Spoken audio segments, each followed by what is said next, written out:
ಓಂ ಶ್ರೀ ಗುರುದೇವಾಯ ನಮಃ. S J ಗುರುಕುಲ ಚಿಕ್ಕಶೆಲ್ಲಿಕೇರಿ.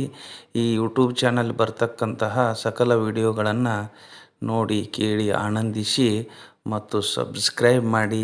Like Ratnakar ದೌತಪದಾಂ Himalaya ಕಿರೀಟಿನಿ ಬ್ರಹ್ಮರಾಜರ್ಷಿ ರತ್ನಾದ್ಯಾಂ Vande Bharat ಮಾತರಂ. ಪ್ರಾತಸ್ಮರಣೀಯ ಸದ್ಗುರುಗಳವರ ಶ್ರೀ ಚರಣಾರವಿಂದಗಳಿಗೆ ಭಕ್ತಿಯ ಪ್ರಣಾಮಗಳನ್ನು ಸಮರ್ಪಣೆ ಮಾಡಿ, ಸುಕ್ಷೇತ್ರ ಗ್ರಾಮದ ಆರಾಧ್ಯ ಗುರುದೇವತೆಯಾಗಿರುವ ಗುರುಲಿಂಗೇಶ್ವರರ ಕರ್ತೃಗತಿಗೆ ಕೋಟಿ ಕೋಟಿ ನಮನಗಳನ್ನು ಸಮರ್ಪಣೆ ಮಾಡಿ, ಅದರಂತೆ ಪಡಿಮಲ್ಲೇಶ್ವರರ ಕರ್ತೃಗತಿಗೂ ಕೋಟಿ ಕೋಟಿ ನಮನಗಳನ್ನು ಸಮರ್ಪಣೆ ಮಾಡಿ, ಈ ಒಂದು ಕಾರ್ಯಕ್ರಮ ಹಿಂದೂ ಮಹಾಸಮ್ಮೇಳನ ಶೆಲ್ಲಿಕೇರಿ ಗ್ರಾಮದಲ್ಲಿ ಇವತ್ತು ಹಮ್ಮಿಕೊಂಡಿದ್ದಾರೆ. ಶೋಭಾಯಾತ್ರೆಯೊಂದಿಗೆ ತಾಯಂದ್ರು ಆರತಿ ಮೂಲಕ ಯುವಕ ಮಿತ್ರರು ವಾಹನಗಳ ಮೂಲಕ ಬಹಳ ವಿಜೃಂಭಣೆಯಿಂದ ಶೋಭಾಯಾತ್ರೆಯನ್ನು ಮಾಡಿಕೊಂಡು ಬಂದಿದ್ದಾರೆ.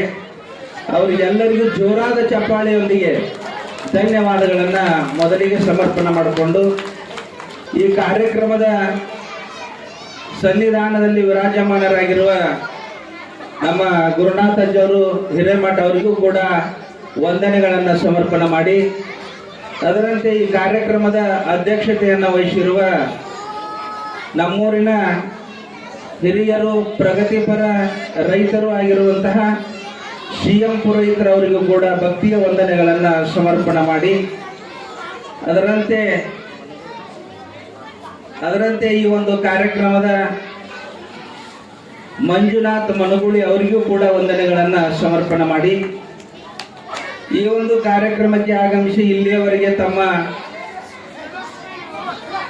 ಹಿತನುಡಿಗಳನ್ನು ನಿಮಗೆಲ್ಲರಿಗೂ ನೀಡಿರುವಂತ ಒಳಬಸು ಶರಣರು ಕಳಸಕೊಪ್ಪ ಬೂದಿಯಾಳ ಅವರಿಗೂ ಕೂಡ ವಂದನೆಗಳನ್ನು ಸಮರ್ಪಣೆ ಮಾಡಿ, ಈ ಕಾರ್ಯಕ್ರಮದ ಈ ನಮ್ಮ ಒಂದು ಕಲಾವಿಗಿ ವಿಭಾಗದ ಈ ಒಂದು ಹಿಂದೂ ಸಮಾವೇಶದ ಅಧ್ಯಕ್ಷರು ಆಗಿರುವಂತ ನಮ್ಮ ಲಕ್ಷ್ಮಣನ ಶಿರೂರ್ ಅವರಿಗೂ ಕೂಡ ವಂದನೆಗಳನ್ನು ಸಮರ್ಪಣೆ ಮಾಡಿ, ನಿರೂಪಕರಾಗಿರುವಂತಹ ನಮ್ಮ ಕರ್ಣಿ ಗುರುಗಳಿಗೂ ವಂದನೆಗಳನ್ನು ಸಮರ್ಪಣೆ ಮಾಡಿ, ಈ ಕಾರ್ಯಕ್ರಮಕ್ಕೆ ಕಾರಣೀಭೂತರಾಗಿರುವಂತಹ ಸುಕ್ಷೇತ್ರ ಚಿಕ್ಕಶೆಲ್ಲಿಕೇರಿ ಗ್ರಾಮದ ಯುವಕ ಮಿತ್ರರಾಗಿರುವಂಥ ನಮ್ಮ ವೆಂಕಣ್ಣ ಗಾಣಿಗೇರ್, ಅದರಂತೆ ಚೆನ್ನಪ್ಪ ಸುನಗರ್, ನಮ್ಮ ಯಲ್ಲಪ್ಪ ಭಜಂತ್ರಿ, ಅನೇಕ ಯುವಕ ಮಿತ್ರರು, ಅವರೆಲ್ಲರಿಗೂ ವಂದನೆಗಳನ್ನು ಸಮರ್ಪಣೆ ಮಾಡಿ, ಗ್ರಾಮದ ಗಣ್ಯ ವ್ಯಕ್ತಿಗಳಾಗಿರ್ತಕ್ಕಂಥ ನಮ್ಮ ಬಾಬು ಕರ್ಣಿ ಅವರಿಗೂ, ವಿಜಯ ಮಾಂತೇಶ್ ಕಡಿ ಅವರಿಗೂ ವಂದನೆಗಳನ್ನು ಸಮರ್ಪಣೆ ಮಾಡಿ, ನಮ್ಮ ಮಾದೇವಪ್ಪ ಶೊಬ್ರರ್ ಅವರಿವರೆನ್ನದೇ ಈ ಒಂದು ಕಾರ್ಯಕ್ರಮದ ಯಶಸ್ವಿ ಕಾರಣೀಭೂತರಾಗಿರುವ ಎಲ್ಲ ಸಮಾಜದ ಗುರು ಹಿರಿಯರಿಗೂ, ಈ ಕಾರ್ಯಕ್ರಮದಲ್ಲಿ ಇವತ್ತು ನಮ್ಮ ಗ್ರಾಮದ ಮಕ್ಕಳು ಬಹಳ ಶಾಂತಿಯಿಂದ ಈ ಕಾರ್ಯಕ್ರಮವನ್ನು ನಡೆಸಿಕೊಡ್ತಾ ಇದ್ದಾರೆ. ಯಾಕಂದ್ರೆ ಕುರ್ಚಿ ತಂದು ಹಾಕಿದ್ರೆ ಅವರಿಗೆ ತುಂಬಿಡುತ್ತೆ, ಮತ್ತು ಯಾಕಂದ್ರೆ ಅವರು ನಮ್ಮ ದೇಶವನ್ನು ಬೆಳಗುವಂಥವ್ರು, ಅವರಿಗೆ ಬಹಳ ಅವಶ್ಯವಾಗಿರುವಂಥದ್ದು. ಅವರಿಗೂ ಕೂಡ ಮುದ್ದು ಮಕ್ಕಳಿಗೂ, ತಾಯಂದಿರಿಗೂ, ಗ್ರಾಮದ ಎಲ್ಲ ಯುವಕ ಮಿತ್ರರಿಗೂ ಇನ್ನೊಮ್ಮೆ ವಂದನೆಗಳನ್ನು ಸಮರ್ಪಣೆ ಮಾಡಿ ಈ ಕಾರ್ಯಕ್ರಮದಲ್ಲಿ ಭಾಗಿಗಳಾಗೋಣ. ಹಿಂದೂ ಮಹಾಸಮ್ಮೇಳನ ನಮ್ಮ ದೇಶಾದ್ಯಂತ ಪ್ರತಿ ಹಳ್ಳಿಗಳಿಗೂ ಈ ಕಾರ್ಯಕ್ರಮವನ್ನು ಮಾಡಿಕೊಂಡು ಬರ್ತಾ ಇದ್ದಾರೆ. ಇದು ಒಂದು ಜಾತಿಗೆ ಸೀಮಿತವಾಗಿರುವಂತದ್ದಲ್ಲ. ಹಿಂದೂ ಅಂದರೆ ಕನಿಷ್ಠ ಒಂದು 300 ಜಾತಿಗಳು ಅಡಕವಾಗಿರುವಂತದ್ದು ಇದು ಹಿಂದೂ ಅನ್ನುವಂಥದ್ದು.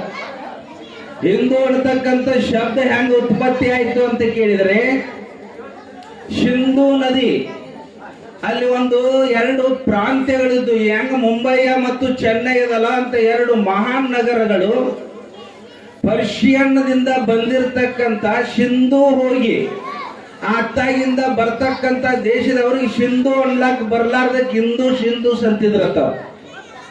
ಅದ ಮುಂದೆ ಸಿಂಧು ಶಬ್ದ ಹೋಗಿ ಏನಾಯ್ತು ಅಂದ್ರೆ ಇವತ್ತ ಹಿಂದೂ ಅನ್ನತಕ್ಕಂಥದ್ದಾಯ್ತು ಅನ್ನೋದು ನಿಮ್ಮ ಗಮನಕ್ಕೆ ತರಬೇಕಾಗ್ತದೆ.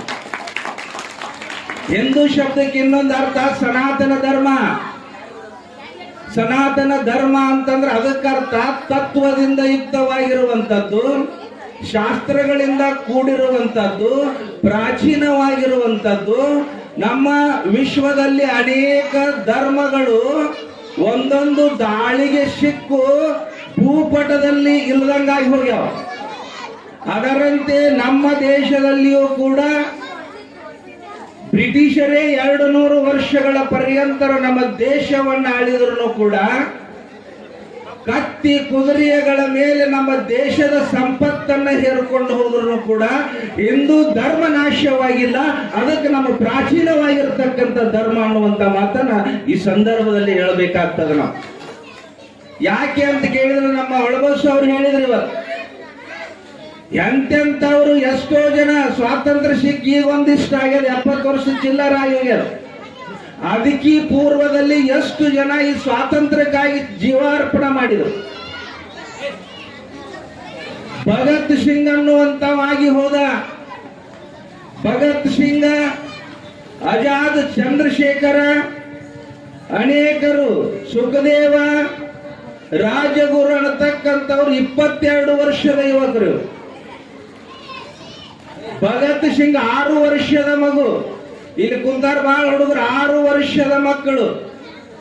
ಬರೇ ಊಟಕ್ಕ ನಿದ್ರೆ ಇದಕ್ಕಾಗಿ ಜೀವನ ಕೊಡೋರಲ್ಲ. 6 ವರ್ಷದ ಮಗು ತಂದಿ ಎತ್ತಗೊಂಡ್ ಹೊಂಟಿದ್ದ ತೆಗಲ ಮೇಲೆ ಕುಂದ್ರಿಸಿ ಬಂದು ಭಗತ್ ಸಿಂಗನ ಅಲ್ಲೇ ಈ ಗೋಧಿ ಬರ್ತಿತ್ತಲ್ಲ ಸೊಸೈಟಿ ಎಲ್ಲ ಪಂಜಾಬ್ನಿಂದಾರೆ ಗೋಧಿ ಬಾಳ ಬೆಳಿತಾರ. ಅಲ್ಲಿ ಹೆಗಲ ಮೇಲೆ ಕುಂದರ್ಸಿಕೊಂಡು ಹೋದಾಗ ಗೋಧಿ ಬಿತ್ತಾ ಇದ್ರು.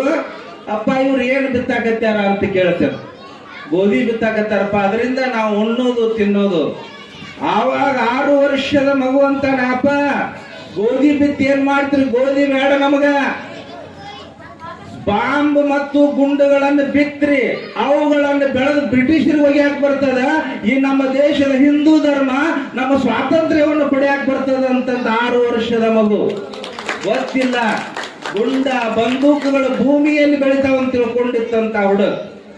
ಅಂತಹ ಭಗತ್ ಸಿಂಗ್ ಇವ ಕ್ರಾಂತಿಕಾರಿಯಾಗಿರ್ತಕ್ಕಂತಹ ಮಾತುಗಳು, ದೇಶದ ಬಗ್ಗೆ, ಧರ್ಮದ ಬಗ್ಗೆ ಇವನ ರಕ್ತ ಕುದಿತಾ ಇತ್ತು. ಕ್ರಾಂತಿಕಾರಿ ಬುಕ್ಗಳನ್ನು ಓದ್ತಾ ಇದ್ದ.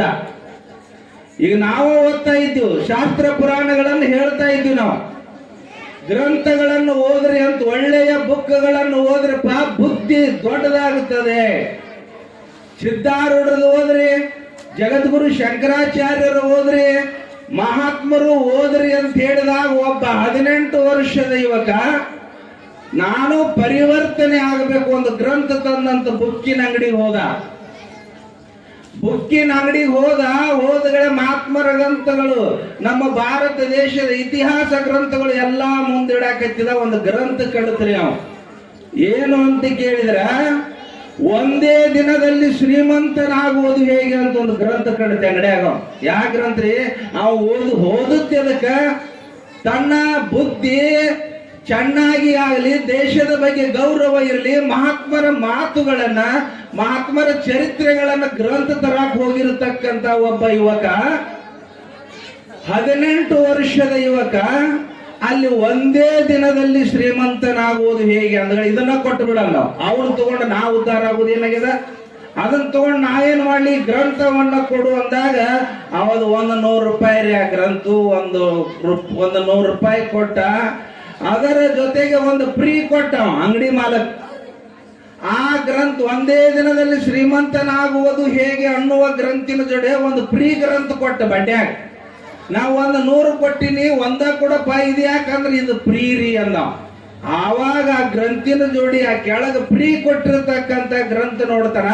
ಅದರ ಮ್ಯಾಲ ಏನು ಬರೆದಿತ್ತು ಅಂತ ಕೇಳಿದ್ರೆ, ಇದು ರೊಕ್ಕ ಕೊಟ್ಟು ತಗೊಂಡದ್ದು ಒಂದೇ ದಿನದಲ್ಲಿ ಶ್ರೀಮಂತನಾಗುವುದು ಹೇಗೆ, ಅದನ್ನ ಫ್ರೀ ಕೊಟ್ಟಾರ. ಅದಕ್ಕೇನ್ ಟೈಟಲ್ ಇತ್ತಂದ್ರೆ ಜೈಲಿನಲ್ಲಿ ಕಾಲ ಕಳೆಯುವುದು ಹೇಗೆ ಅಂತ ಟೈಟಲ್ ಇತ್ತಂತ ಬಡ್ಡ್ಯಾನ ಗ್ರಂಥಿ. ಒಂದೇ ದಿನದಲ್ಲಿ ಶ್ರೀಮಂತನಾಗಬೇಕಾದ್ರೆ ಯಾರ್ದಾರ ಮನಿನ ಹೊಡಿಬೇಕು, ಯಾರ್ದಾರ ಬಂಗಾರ ಕಳ್ಳತನ ಮಾಡ್ಬೇಕು, ಬ್ಯಾಂಕ್ ಹೊಡಿಬೇಕು, ಒಂದೇ ದಿನದಲ್ಲಿ ಸಾಧ್ಯ ಅದನ್ರಿ. ಇಂಥ ಗ್ರಂಥಗಳಲ್ಲ.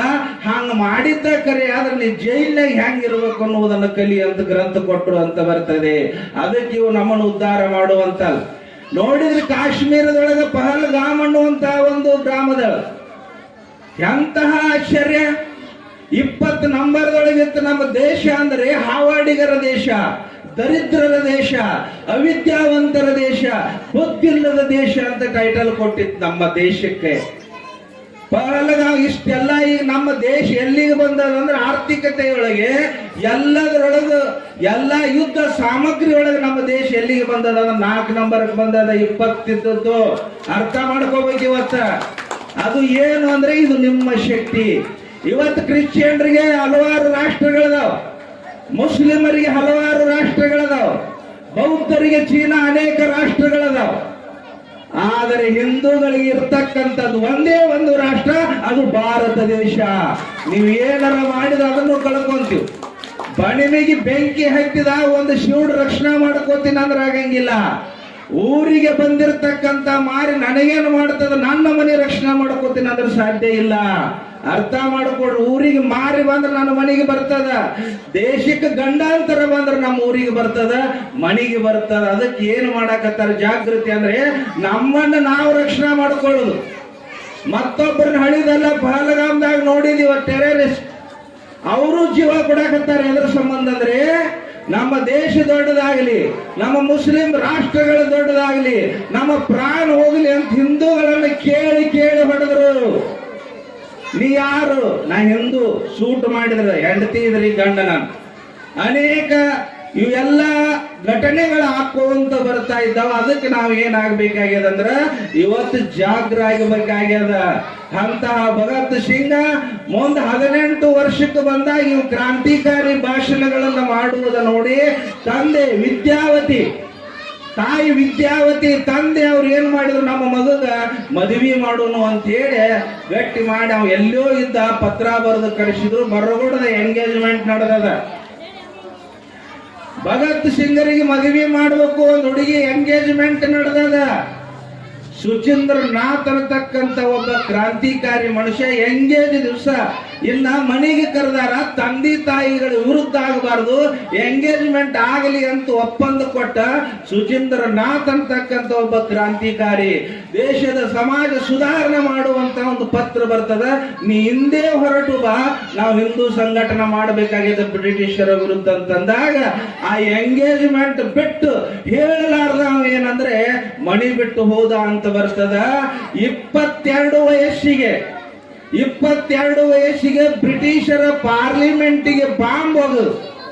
ಅವ್ರು 2-3 ಮಂದಿ ಅವರು ಬ್ರಿಟಿಷರ ಕೈ ಒಳಗೆ ಸಿಕ್ಕೊಂಡು ಯಾವ ಸಂಗೊಳ್ಳಿ ರಾಯಣ್ಣನ ಗಲ್ಲಿಗೆ ಏರಿಸಿದ್ರಲ್ಲ ಅದೇ ರೀತಿ ಭಗತ್ ಸಿಂಗನನ್ನ, ಆಮೇಲೆ ಸುಖದೇವನನ್ನ, ರಾಜಗುರು ಅಂತಕ್ಕಂಥ 3 ಮಂದಿಯನ್ನ ಗಲ್ಲಿಗೆ ಏರಿಸುವಾಗ ರೂಮಿನಿಂದ ಕರ್ಕೊಂಡು ಬರ್ತಾರೆ. ರೂಮಿನಿಂದ ಕರ್ಕೊಂಡು ಬಂದಾಗ ಅವರ ಮುಖದ ಮೇಲಿನ ಕಳೆ ಒಂದು ಗುಂಜಿ ಗಪ್ಪ ಇದು ಆಗಿದ್ದಿಲ್ಲ, ದುಃಖ ಇದ್ದಿದ್ದಿಲ್ಲ. ಗಲ್ಲಿಗೇರು ಸಮಯದೊಳಗ ಹೊರಗೆ ಬಂದ್ರು. ಯಾವ ಭಗತ್ ಸಿಂಗನನ್ನ ನೋಡಿದಂತ ತಾಯಿ ಕಣ್ಣೀರು ಬರ್ತದ ಮಗನ ಗಲ್ಲಿಗೇರಿಸು ಸಮಯದೊಳಗ. ಆವಾಗ ಭಗತ್ ಸಿಂಗ್ ಹೇಳ್ತಾನಮ್ಮ, ಯಾವ ನರಿ ಕುರಿಗಳಂತೆ ಬದುಕಿದಂತವಲ್ಲ ನಿನ್ನ ಮಗ. ಭಾರತ ದೇಶದ ಉದ್ಧಾರಕ್ಕಾಗಿ, ಸ್ವಾತಂತ್ರ್ಯಕ್ಕಾಗಿ, ಹಿಂದೂ ಧರ್ಮವನ್ನು ಸ್ಥಾಪನಾ ಮರಳಿ ನಮಗೆ ಸ್ವಾತಂತ್ರ್ಯ ಸಿಗಲಿ ಅಂತೇಳಿ ಹೋರಾಟ ಮಾಡಿದವ. ಇಂಥವನಿಗೆ ಜನ್ಮ ಕೊಟ್ಟವನ ತಾಯಿ ಒಳಗೆ ಕಣ್ಣೀರಂದ್ರೆ ಹೆಂಗ ಅಂತಂದಾಗ ಆ ತಾಯಿ ಹೇಳ್ತಾ ಇದ್ದ. ಭಗತ್ ಸಿಂಗನ ತಾಯಿ ಹೇಳ್ತಾಳೆ ಏನು ಅಂದ್ರ, ಯಪ್ಪ ನಿನ್ನ ಗಲ್ಲಿಗೆ ಏರ್ಸಾಕತ್ಯಾರ ಅಂತೇಳಿ ನನಗೆ ದುಃಖ ಆಗಂಗಿಲ್ಲ, ನಿನಗೆ ಗಲ್ಲಿಗೆ ಏರ್ಸಾಕ್ ಹತ್ಯಾರ ಅಂತ ಹೇಳಿ ನನಗೆ ದುಃಖ ಆಗಾಕತ್ತಿಲ್ಲ. ಈ ಗರ್ಭ ಎಷ್ಟು ಪಾಪ ಮಾಡ್ಯದಂತ ಹೇಳಿ ನಾನು ದುಃಖ ಮಾಡಾಕತ್ತೀನಿ. ಏನು ಪಾಪ ಮಾಡ್ಯಮ್ಮ? ನಿನ್ನ ಗರ್ಭ ಪುಣ್ಯ ಮಾಡ್ಯದ. ಆವಾಗ ಹೇಳ್ತಾಳ, ನೀ ಪಾಪ ಮಾಡಿಲ್ಲಪ್ಪ, ನೀ ಪುಣ್ಯದವದಿ, ಆದ್ರೆ ನನ್ನ ಗರ್ಭ ಪಾಪ ಮಾಡ್ಯದ. ಏನು ಕಾರಣ ಅಂದಾಗ, ಈ ಗರ್ಭಕ್ಕ, ಈ ಹೊಟ್ಟಿಗೆ ಒಂದೇ ಮಗನನ್ನ ಹೆರುವಂತ ಶಕ್ತಿ ಕೊಟ್ಟಲ್ಲ, 10 ಮಕ್ಕಳನ್ನು ಹೆರೆಯುವ ಶಕ್ತಿ ಈ ಗರ್ಭ ಕೊಡ್ಲಿಲ್ಲ ಅಂತ ಹೇಳಿ ನನ್ನ ಕಣ್ಣಾಗ ನೀರು ಬಂದದಂತ. ಅರ್ಥ ಮಾಡ್ಕೋಬೇಕು. ಇವತ್ತು ಇವತ್ತು ಅರ್ಥ ಮಾಡ್ಬೇಕು ನಮ್ಮ ಯುವಕ ಮಿತ್ರರು. ಮುಂದೆ ಬಹಳ ಗಂಡಾಂತರಗಳು ಬರ್ತಾವ. ಇನ್ನು ಬರಬರ್ತಾ 2050 ಅನೇಕ ಲೀಲೆಗಳನ್ನು ಹೇಳ್ಯಾರ ಬ್ರಹ್ಮೇಂದ್ರರು. ಆಮೇಲೆ ಇನ್ನು 2050 ಮದುವೆಗಳು ನಿಂದಿರ್ತಾವಂತ ಬರ್ದಾರ. ಪಕ್ಕಾ ನೆನಪಿನಾಗ ಇಟ್ಕೋರಿ. 2050 ಮದುವೆಗಳು ನಿಂದಿರ್ತಾವ. ಈಗ ಆಲ್ರೆಡಿ ಮದುವೆ ಮಾಡ್ಕೋತಾರ. ನಮ್ಮ ದೇಶಕ್ಕೆ ವಿರುದ್ಧ ಆಗಬಾರ್ದಂತ 1 ವರ್ಷ 2 ವರ್ಷ 3 ವರ್ಷ ಮದುವಿನ ಮಾಡ್ಕೊಳ್ಳೋದು. 2 ವರ್ಷ 3 ವರ್ಷ ಡಿವೋರ್ಸ್ ಮಾಡಕತ್ತಾರ. ಹೊರದೇಶದ ಪದ್ಧತಿ 5 ವರ್ಷ 10 ವರ್ಷ ಇವು ಎಂಗೇಜ್ ಮಾಡಕೊಂಡ್ ರಿಜಿಸ್ಟರ್ ಮದುವೆಗಳು ಮುಂದೊಂದು ದಿನ ಬರ್ತಾವ. ಹಾಗಾಗಿ ನಮ್ಮವ್ರು ಹೇಳಿದ್ರಲ್ಲ, ಅದೇ ಸಿಂಧೂರ. ಈ ಕೆಂಪು ಶಾಲಿನ ಅರ್ಥ ಏನು? ನಾವು ಹಣೆಗೆ ಇಟ್ಟುಕೊಳ್ಳುವಂತ ಕೆಂಪು ಕುಂಕುಮದ ಇವು ಅರ್ಥಗಳು ಏನು ಅಂದ್ರೆ, ಅನೇಕ ಮಹಾತ್ಮರು ವೀರರು ಈ ದೇಶಕ್ಕೋಸ್ಕರ ರಕ್ತ ಹರಿಸ್ಯಾರಲ್ಲ, ಆ ರಕ್ತವೇ ನಮ್ಮ ಹಣಿ ಮೇಲೆ ಸಿಂಧೂರಾಗಿ ಬಂದದ ಹೆಣ್ಣು ಮಕ್ಕಳಿಗೆ. ಮತ್ತು ಇವತ್ತು ಗಂಡು ಮಕ್ಕಳು ಕೂಡ ಹಣಿ ಮೇಲೆ ಕುಂಕುಮವನ್ನು ಇಟ್ಟುಕೊಂಡು ಇವೆಲ್ಲ ಎದರದು ಅಂತ ಕೇಳಿದ್ರೆ, ಅವರ ಪ್ರಾಣ ಬಲಿದಾನ, ಅವರ ಆತ್ಮಕ್ಕೆ ಶಾಂತಿ ಸಿಗುವಂತಹ ವಿಚಾರಗಳಿಗೋಸ್ಕರ ಇವನು ಮಾಡಿಕೊಂಡು ಬಂದಾರ ಅಂತೇಳಿ ಈ ಸಂದರ್ಭದಲ್ಲಿ ನಾವು ನೆನಪು ಮಾಡ್ಕೋಬೇಕಾಗ್ತದೆ. ಅದಕ್ಕೆ ನಮ್ಮ ಯುವತಿಯರು ಇವತ್ತು ಬಹಳ ಜಾಗೃತರಾಗಬೇಕು. ಏನಂತಂದ್ರೆ, ಒಂದು ವಿಚಾರ ನೆನಪಿಟ್ಕೋಬೇಕು. ಇವತ್ತು ಬಂದಾವ ಮೊಬೈಲ್ಗಳು 80% ಮನುಷ್ಯನ ವಿನಾಶಕ್ಕೆ ಕಾರಣ ಆಗ್ಯಾವ. ಪಕ್ಕ ನೆನಪಿಟ್ಕೋಬೇಕು. ಏನು ಗೊತ್ತಿಲ್ಲದಂತಹ ಯುವತಿಯರು ಇವತ್ತು ಮೊಬೈಲ್ನಿಂದ ಹಾಳಾಗಕತ್ಯಾರ. ಇವರಿಗೆ ಸಮಾಜ ಸುಧಾರಣಾ, ದೇಶದ ಹಿಂದುತ್ವದ ಬಗ್ಗೆ ನೀವೇನು ಹೇಳವ್ರದಿ? ಮಾನ್ಯ ಒಂದು 16-17 ವರ್ಷದ ಹುಡುಗಿ ಒಂದು ಹಾಡ್ತಿ, ಫೇಮಸ್ ಆತಿವ. ಅದನ್ನ ಮಾನ್ಯ ಪುರಾಣಕ್ಕೆ ಹೋಗುವಾಗ ಒಂದು 70 ವರ್ಷದ ಮುದುಕಿ ಮೊಬೈಲ್ ಹಿಡ್ಕೊಂಡು ಹಿಂಗೆ ಕೇಳಾಕತ್ತಿದ್ವಿ. ನಮ್ಮ 220 ಅದಾವ. 220 ಪ್ರವಚನಗಳದಾವ ಇವತ್ತು ವಿಡಿಯೋದೊಳಗೆ. ಬರೀ ಒಂದು ಓಂ ನಮ ಶಿವಾಯ ಅನ್ನುವಂತಹ ಒಂದು ಪ್ರವಚನ 1 ಲಕ್ಷ ಜನ ನೋಡ್ಯಾರ ಇವತ್ತು ನಮ್ಮ ಯೂಟ್ಯೂಬ್ನ್ಯಾಗ. 220 ಅದಾವ. ನಮ್ಮ ಪುರಾಣ ಕೇಳಾಕತ್ತಾಳ ಅಂತ ಹೇಳಿ ನಾ ಅಗರ್ಕ ಬಾಯಿ ನೋಡಿನಿ. 70 ವರ್ಷದ ಹೆಣ್ಮಗಳು ಹಾಡ ಹಚ್ಚ, ತಲೆಯಾಗ ಕೂದಲು ಬೆಳಗಾಗ್ಯಾವ. 70 ವರ್ಷದ ಹೆಣ್ಮಗಳು ಹಾಡ ಕೇಳಾಕತ್ತಾವ. ಪುರಾಣ ನೋಡಿನಿ, ಹಾಡ ಕೇಳಾಕತ್ತಿತ್ತು. ಆ ಹಾಡು ಯಾವುದಿತ್ತು ಅಂತ ಕೇಳಿದ್ರೆ, ಆ ಹಾಡ ಕೇಳಾಕತ್ತಾಳ. ಹೂವಿನ ಬಾಣದಂತೆ ಯಾರಿಗೆ ಕಾಣದಂತೆ, ನೀನು ಸಿಕ್ಕ ಮೇಲೆ ಬಾಕಿ ಮಾತು ಇನ್ನೇನು. ಬಾಳ ವರ್ಷ ಹುಡುಗರು ಅಲ್ಲ. ಇವತ್ತು 70 ವರ್ಷದ ಹೆಣ್ಮಗ ಮುದುಕಿ ಇದನ್ನ ಹಾಡಾಕತ್ಯಾಳ. ಇವತ್ತು ಬಂದಾಳ ನಮ್ಮ ಭಜಂತ್ರಿ ಅವರು. ಇವತ್ತು ಸೈನಿಕರು ನಮ್ಮ ಬಾರ್ಡರ್ ಕಾಯಕತ್ತಾರ ಅಂತ ಹೇಳಿ ಇವತ್ತು ನಾವು ಆರಾಮದಿವಿ. ಸೈನಿಕರು ಹೆಂಡತಿ ಮಕ್ಕಳನ್ನ ಬಿಟ್ಟು 6 ತಿಂಗಳ ಗಂಟ್ಲೆ ಅವರು ವರ್ಷದಾಗ ಒಂದು ಎರಡು ತಿಂಗಳು ರಜಾ ಕೊಡ್ತಾರ. ಅವ್ರೆಲ್ಲ ಕಾಯಕತ್ತಾರ ಅಂತ ಹೇಳಿ ಇವತ್ತು ನಾವು ನಿದ್ರಿ ಮಾಡಾಕತ್ತೀವಿ. ಅದಕ್ಕೆ ಇವಾಗ ಆ ಹುಡುಗಿನ ಈ ಹಾಡ ಹಾಡಿದಕ್ಕೆ, ಈ ಹಾಡ ಹಾಡಿದ ಹುಡುಗಿಯನ್ನ